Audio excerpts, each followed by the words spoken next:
Bienvenidos a Club de Prensa en NTN 24. Transmitimos desde Washington, a 3 cuadras de la Casa Blanca. Y no olviden ustedes que al final de este programa lo pueden encontrar completo. Pueden encontrar apartes no solamente en nuestra página de Facebook, sino también por nuestra cuenta de Twitter.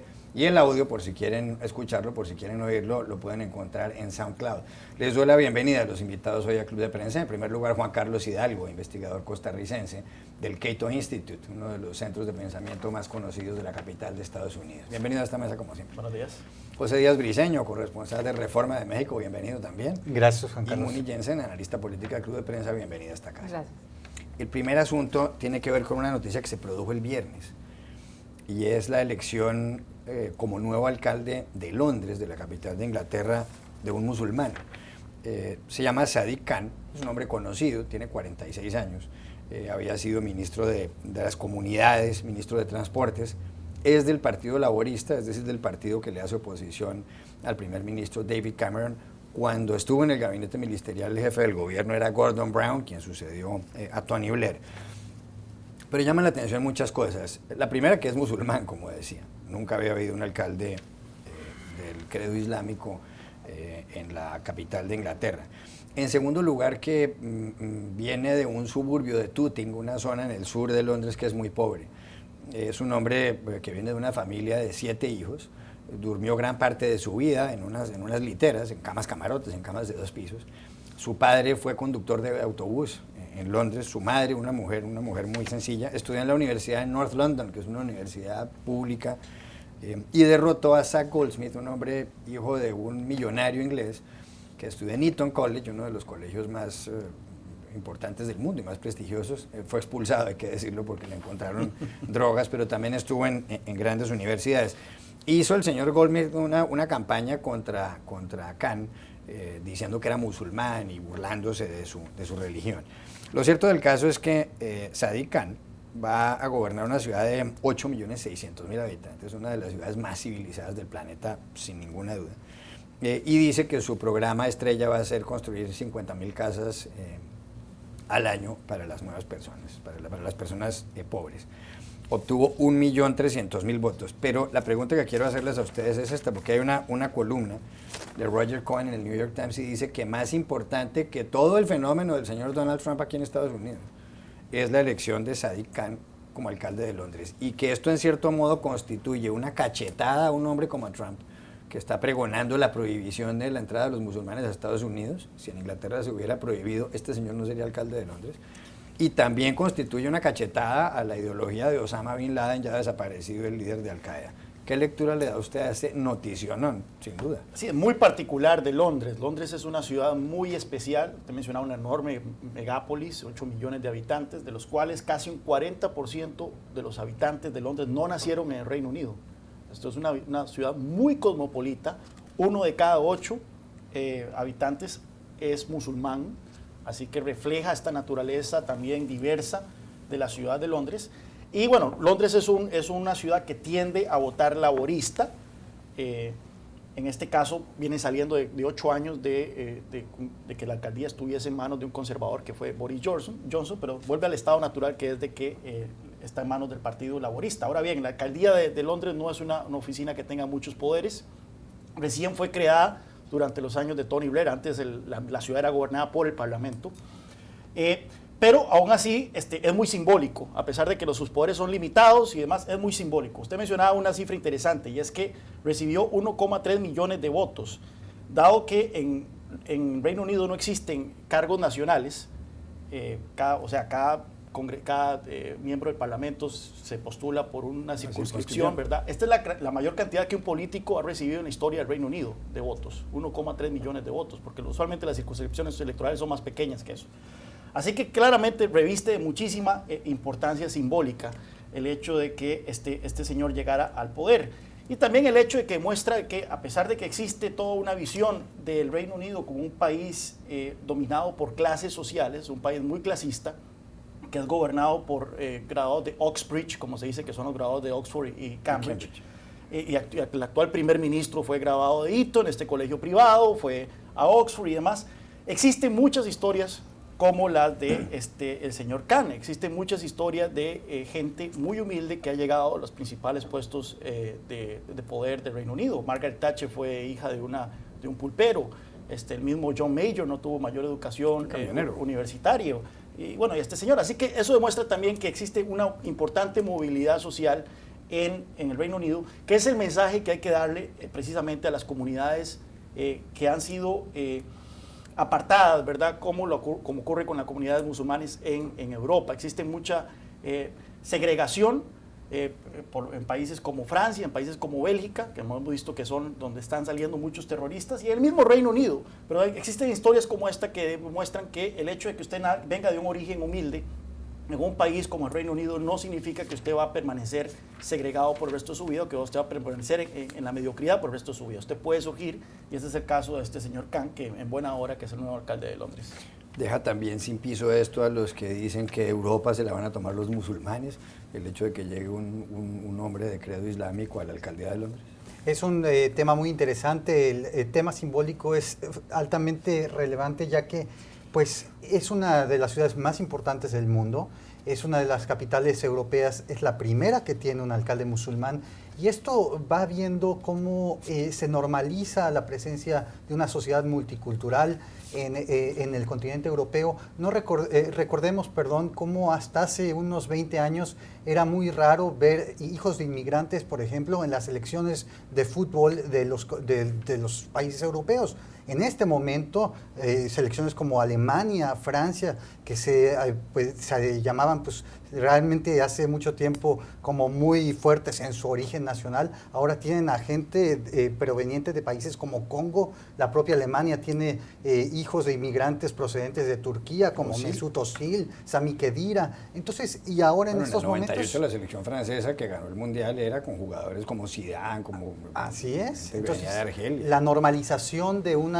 visión de Europa como descendiente de inmigrantes es algo que va a llegar para quedarse. Ahora nos parece un tanto novedoso, pero yo estoy seguro que en unos 20 años las tendencias simplemente por demografía nos van a llevar hacia allá. Es una noticia que me produce mucho alivio, de pensar que no todo es intolerancia, racismo, xenofobia, clasismo, sino que hay algunos símbolos de lo contrario, de lo que es más parecido al mundo actual, que es más tolerante, que es más posible subir y progresar, y que racialmente también es diverso. Pero a la vez, qué tristeza que esto sea noticia, Juan Carlos, porque en ciudades como Londres, en ciudades como Nueva York, donde hay tantos representantes de razas, culturas, credos, pues sería como lo natural que eso surgiera con más frecuencia, y sin embargo vemos justamente en la propia Europa, ni siquiera hablemos de Trump, cómo han surgido movimientos que son exactamente opuestos a este proceso que llevó a la alcaldía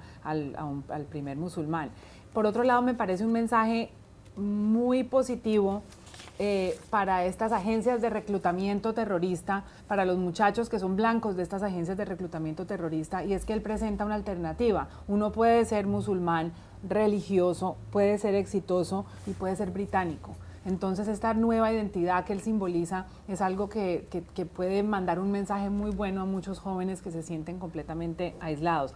Otra cosa es cómo le va a ir. Como dice Juan Carlos, tiene poco presupuesto, tiene poco poder, tiene unos retos de vivienda y de movilidad que son complicados, como en cualquier ciudad, y están más puestos los ojos sobre él en este momento porque ha traído tanta atención su elección, que ojalá pueda ejecutar realmente los grandes retos que tiene una ciudad como Londres.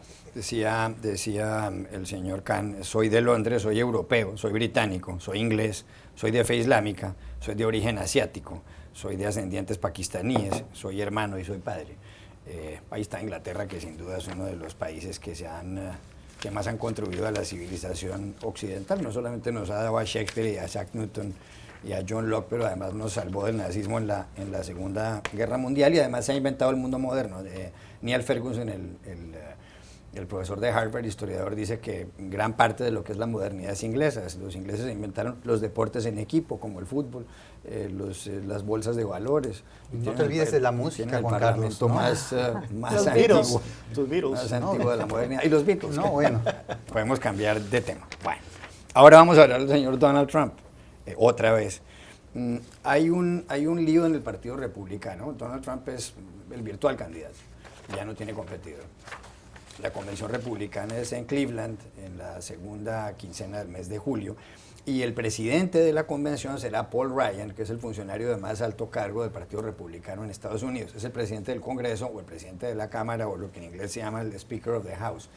Ryan no quiere apoyar a Trump, y Trump dijo ayer en una entrevista en ABC, en el programa de This Week con George Stephanopoulos en televisión, que él no descarta bloquear el hecho de que el señor Ryan pueda ser el presidente de la convención, pues porque no lo está respaldando a él. Eso por un lado. Pero por otro, y aquí va mi pregunta, es que hay una columna de David Vigil en el diario The Washington Post que dice que se titula "Este será el año de los odiados", y se refiere al porcentaje de negativo que tienen en los sondeos tanto Donald Trump como Hillary Clinton, que es la virtual candidata demócrata. La señora Clinton, según el promedio que hace la página Real Clear Politics, tiene un negativo del 55%, más de la mitad de la gente no la quiere.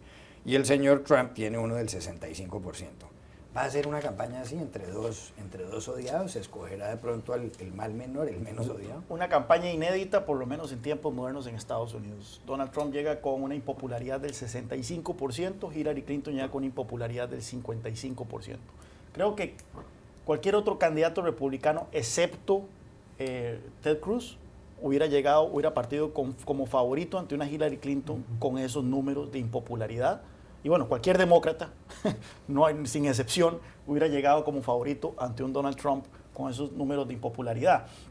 Todo esto nos dice que va a ser también una de las campañas más sucias en la historia de Estados Unidos, a pesar de que Estados Unidos tiene una larga tradición de campañas sucias. En 1800, el presidente John Adams salió corriendo el rumor de que su rival Thomas Jefferson había muerto 2 días antes de las elecciones. Así que es un país con una larga historia de campañas sucias, pero el hecho de que los dos candidatos tengan tantos negativos va a hacer que las campañas se enfoquen simplemente en magnificar los aspectos negativos del otro en lugar de proponer nada. Ya lo estamos viendo. La discusión el 5 de mayo fue sobre el taco de Donald Trump, ¿verdad? Que salió en su Twitter comiéndose, y no ningún tipo de propuesta. Así que yo creo que para aquellos que esperábamos una campaña de ideas, una campaña de altura, lamentablemente no va a ser ese tipo de campaña, pero sí va a ser una campaña muy interesante desde el punto de vista político para los que nos gusta analizar esto, por este hecho de que los dos candidatos van a llegar tan impopular. Claramente la carta ganadora de ambos candidatos es el otro candidato. Tratar de sacar a su gente a votar precisamente por el odio que genera el rival. El voto del miedo, muy niñaza. Qué desorden en el Partido Republicano. Ellos están planeando a última hora unas insurgencias y unas conspiraciones que es muy difícil que vayan a resultar, porque en primer lugar el que se enfrenta con Donald Trump realmente sale bastante quemado, y por otro lado no existe un liderazgo. Es triste pensar que Paul Ryan, que hace tiempos era considerado como una especie de radical dentro del partido, ahora sea la voz de la moderación y de la sensatez. Eso me parece algo increíble.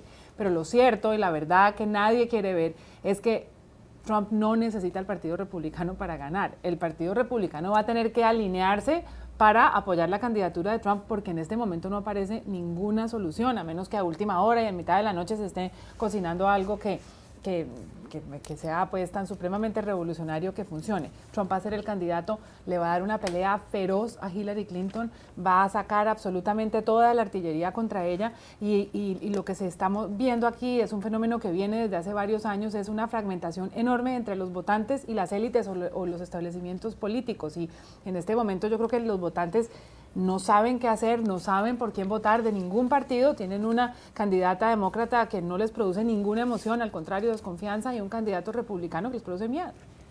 Y bueno, también lo que también tenemos que ver es si realmente está llegando el fin de una etapa ideológica del Partido Republicano.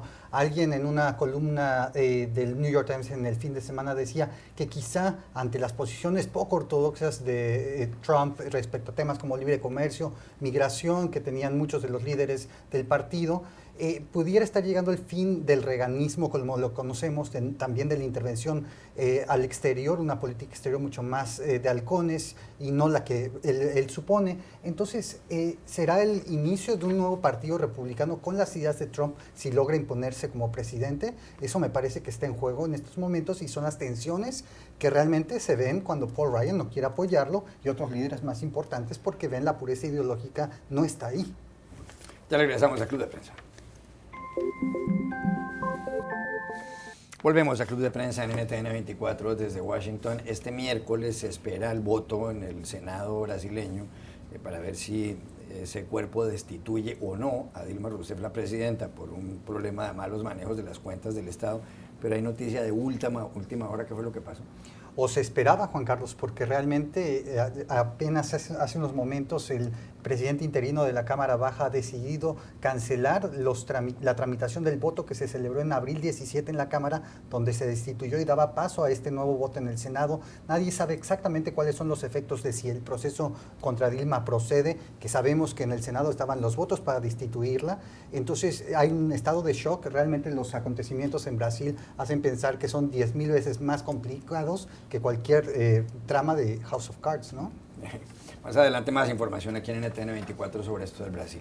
Hay noticias de su país, de Costa Rica, Juan Carlos, y tienen que ver con que esta semana se cumplen los 2 años de gobierno de Luis Guillermo Solís, el presidente, un hombre del Partido de Acción Ciudadana del PAC, que parecía casi como un outsider de la política, un hombre de fuera de las clases políticas tradicionales. Él logró una votación muy alta cuando fue elegido, pero la popularidad del señor Solís hoy está alrededor del 20%. Costa Rica es un país célebre por ser una democracia muy antigua y muy consolidada, por no tener ejército, y además tiene una población de entre 4 y 5 millones de habitantes, 51,000 kilómetros cuadrados, y está situada entre Panamá y Nicaragua en Centroamérica. Hay varios líos en este momento en Costa Rica. Hay 8,000 cubanos refugiados, que para un país tan pequeño es impactante. El crecimiento de la economía es de alrededor del 4%. La tasa de homicidios está en 11 por cada 100,000 habitantes, que no parece muy alta, y la pobreza está en el 10% de la población. ¿Lo ha hecho bien Solís o lo ha hecho mal? El problema con Solís es que llegó con altas expectativas, llegó con un mandato popular muy fuerte, 1,3 millones de personas votaron por él, fue la primera vez que un presidente llegó con más de 1 millón de votos al poder, con un aire de cambio, fue el primer presidente en romper el bipartidismo tradicional del Partido de Liberación Nacional y del Partido de Unidad Social Cristiana, tras 8 años de gobierno de Liberación Nacional que fueron percibidos como muy corruptos, y llega este señor que no tenía ningún tipo de experiencia política, excepto ser profesor universitario y secretario general del Partido de Liberación Nacional, que lo fue. Llega al poder con este mensaje de cambio y de rompimiento con el pasado, pero inmediatamente quedó claro que él no representaba el cambio, simplemente representaba una nueva administración de los problemas que ya Costa Rica manejaba. En algunos casos ha caído en la desidia, por ejemplo, el tema de la seguridad, esa tasa de 11 homicidios por cada 100,000 habitantes es la más alta en la historia de Costa Rica, y esto ha generado mucha impopularidad. El desempleo permanece estancado en el 10%, lo cual es muy alto, y el presidente ha adoptado posiciones controversiales en materia comercial, por ejemplo, prohibió la importación de aguacate, su gobierno ha prohibido la importación de aguacate mexicano, lo cual ha creado toda una nebulosa sobre la actitud proteccionista que tiene el presidente hacia el comercio internacional. Había sido invitado por la Alianza del Pacífico, Costa Rica, a ser el 5º miembro de ese grupo. Bueno, el presidente Solís ha dicho que no lo va a hacer. Y en el tema fiscal, que es el principal problema que tiene Costa Rica, el presidente se ha puesto del lado de los sindicatos y de los empleados del sector público, que gozan de grandes privilegios a costa del contribuyente, y cuyos privilegios hay que resolver si queremos una solución al déficit fiscal. Así que el presidente ahora es el más impopular en la historia de Costa Rica, y básicamente el consenso es de que los próximos 2 años que le quedan en el poder no van a ser años de mucho logro ni de mayor consecuencia para el país, excepto consolidar el estado de inercia hacia una crisis económica importante si no se resuelve el problema fiscal. Pepe. El tema de la inseguridad me parece gravísimo, un estado en Costa Rica que ha sido realmente protegido en alguna medida de la violencia que hay en Centroamérica, quizá Nicaragua, que tiene este sistema realmente muy autoritario de gobierno, ha dicho que somos el país más seguro de la región, y sin embargo pues hay influencia de narcotráfico en Costa Rica, se sabe, y eso puede ser un tema que eventualmente puede explotar más grave, ¿no? De repente se está rompiendo un poco el blindaje que ha tenido Costa Rica todos estos años en realmente hacer una isla de tranquilidad en medio de una especie de vecindario que es un hervidero, y a mí me llama mucho la atención cuando uno lee noticias de Costa Rica, se habla de libertad de prensa, se habla de energía solar, se habla de auges en turismo, y la verdad los números, un 10% de desempleo en una región convulsionada es un número preocupante, pero no es terriblemente alarmante, y las cifras de violencia al lado de esos vecinos, quizás puestas en contexto, son positivas. Ya regresamos a Club de Prensa. Volvemos a Club de Prensa en NTN 24. La revista Time publica un estudio de la Universidad de Michigan, aquí en Estados Unidos. 10.000 personas tomaron parte en 20 países sobre qué tantas horas duerme la gente en distintas naciones. Por ejemplo, los hombres en Singapur duermen 7,3 horas por noche. Las mujeres en Holanda duermen 8,4 horas por noche. Pero aquí ve uno que los que se acuestan más temprano, las que se acuestan más temprano son las mujeres belgas. Se duermen a las 10:30 de la noche y se levantan a las 7 de la mañana, es decir, casi 9 horas de sueño. Las mujeres españolas se duermen a la medianoche y son las que más tarde se despiertan a las 8 de la mañana. Las mujeres de Singapur se duermen a medianoche y se despiertan a las 7, son las que menos duermen. ¿Usted cómo en qué país duerme? Como mujer mexicana, 11:30 y se levantan antitos o casi que a las 8. Usted de 11:30 a 8. Más o menos. Pepe. A mí me gusta quedarme tarde, soy como mujer española, no lo quiero decir, y ya me despierto hasta las 8 de la mañana. O sea, mujer mexicana, mujer española. Yo soy una mujer belga, me acuesto antes de las 11 y me levanto, cuando me levanto soy un hombre de Singapur, es decir, antes de las 7 de la mañana. Yo no estoy aquí, yo me duermo a las 12, 11:30, 12, me levanto a las 6 más o menos. No están los colombianos okay. aquí, ¿eh? No, los colombianos no duermen nunca. No sé, pero yo no estoy aquí. A un corresponsal amigo mío que hacía un programa parecido a este conmigo en España, siempre que me recogía en las mañanas tenía mucho sueño. Y yo le preguntaba, ¿cuánto dormiste? Y me dijo, yo, 4 horas. Le dije, pero eso es muy poco. Me dijo, sí, a mí me dijeron que uno tenía que dormir 8 horas diarias, pero la verdad es que no me voy a pasar una tercera parte de la vida dormida. Eso me decía el señor. Gracias, Juan Carlos Hidalgo, por haber estado aquí, Pepe Díaz Briceño y Muni Llancenas. Todos los espero mañana en Club de Prensa.